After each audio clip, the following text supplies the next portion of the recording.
Solaris hospital Thane आणि Solaris hospital Nanded चे तज्ज्ञ डॉक्टर अमित आयवळे यांनी ब्रेन ट्यूमर सारख्या आजारावर केला यशस्वी उपचार. नांदेड.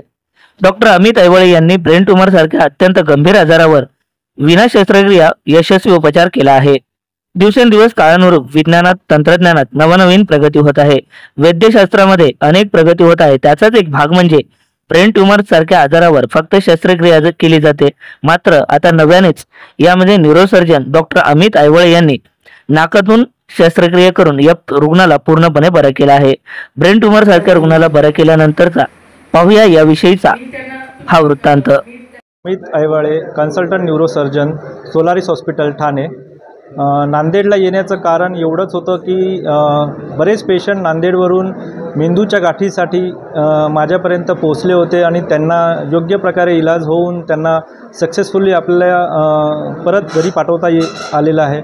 आणि त्याच दृष्टीने नांदेडमध्ये आपल्याला 1 तारखेला 1 जूनला एक ब्रेन ट्यूमर अवेअरनेस आणि स्पाईन प्रॉब्लेम अवेअरनेसचा एक कॅम्प करायचा आहे की ज्यामध्ये डॉक्टर न्यूरोसर्जनचं कन्सल्टेशन आणि बाकीचे तपासांमध्ये पेशंट्सला मदत होणार आहे. आणि त्याचनंतर त्यांच्या पुढच्या इलाजासाठी अनुसया चॅरिटेबल ट्रस्ट आणि सोलारिस हॉस्पिटलच्या वतीने त्यांना इलाजासाठी मदत केली जाईल. जर त्यांचं काही ब्रेन ट्यूमरचं ऑपरेशन असेल तर त्याच्यासाठीही त्यांना गायडन्स दिला जाईल. सध्या जे ऑपरेशन आम्ही केले आहे ते पिच्युटरी मॅक्रोडिनोमाचे पेशंट्स होते आणि त्यांना नाकाद्वारे म्हणजेच बिन टाक्याचे मेंदूतल्या गाठीचे ऑपरेशन ट्रान्सनेझल रूटने आम्ही करू शकलो आहे. आणि याच्यामध्ये कॉम्प्युटर गायडेड असिस्टन्स म्हणजेच न्यूरो नॅव्हिगेशन सिस्टीम की ज्यामध्ये आम्ही पेशंटचे ऑपरेशनच्या आधीचे MRI कॉम्प्युटरमध्ये अपलोड करून त्याचबरोबर हे ऑपरेशन कॉम्प्युटरच्या गायडन्समध्ये आणि दुर्बिणीने केले जाते की ज्यामुळे पेशंटला मेंदूचे ऑपरेशन करताना कुठेही कवटीला कट न करता नाकाद्वारे ऑपरेशन केले जाते आणि त्यानंतर त्यांची दृष्टीही जी गेली असते ती दृष्टीही आपल्याला इम्प्रूव्ह करता येते.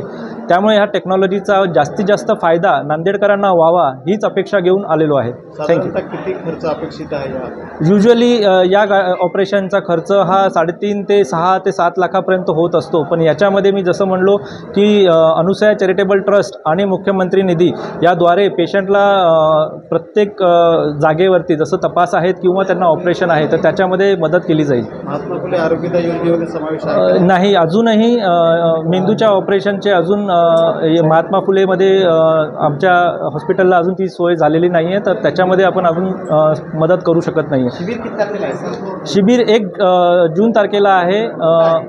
शिबिर हे आपल्या गुरुद्वाराच्या हॉस्पिटलमध्ये असणार आहे आणि तिथून आपल्याला गुरुद्वाराची मदत पूर्णतः मिळत आहे. ठाण्यामध्ये घोडबंदर रोडला कासारवडोली येथे हॉस्पिटल आहे. जी मुलं ॲबनॉर्मल आहेत साधारणतः मानसिकदृष्ट्या ते व्यंग आहेत असल्यावर काही उपचार होऊ शकतो?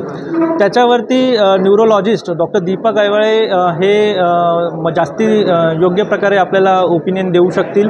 कारण काही आजार हे ऑपरेशनने तर काही आजार हे औषधांवरती बरे होणारे असतात. आणि आम्ही दोघं भाऊ डॉक्टर दीपक आयवळे आणि डॉक्टर अमित आयवळे हे जसे आम्ही एक न्यूरोलॉजिस्ट मेडिसिन म्हणजे औषधांचा इलाज देतो आणि दुसरा सर्जरी म्हणजे ऑपरेशनचे इलाज दिला जातो. आणि त्यामुळेच पेशंटला फायदा आहे की दोन्ही प्रकारचे ओपिनियन आणि कुणाला ऑपरेशन लागेल आणि कुणाला नाही याचं योग्य आकलन त्यांचं केलं जातं आणि त्यांना योग्य तो सल्ला दिला जातो. ते डॉक्टर पण येणार आहेत का शिबिरात? त्यांचा पण येण्याचा प्रयत्न आहे. त्यांचा दुसरं एक कार्यक्रम आहे तर ते मी आता मला रिक्वेस्ट केली सरांनी त्यामुळे मी प्रयत्न करेन की त्यांनी यावं म्हणून.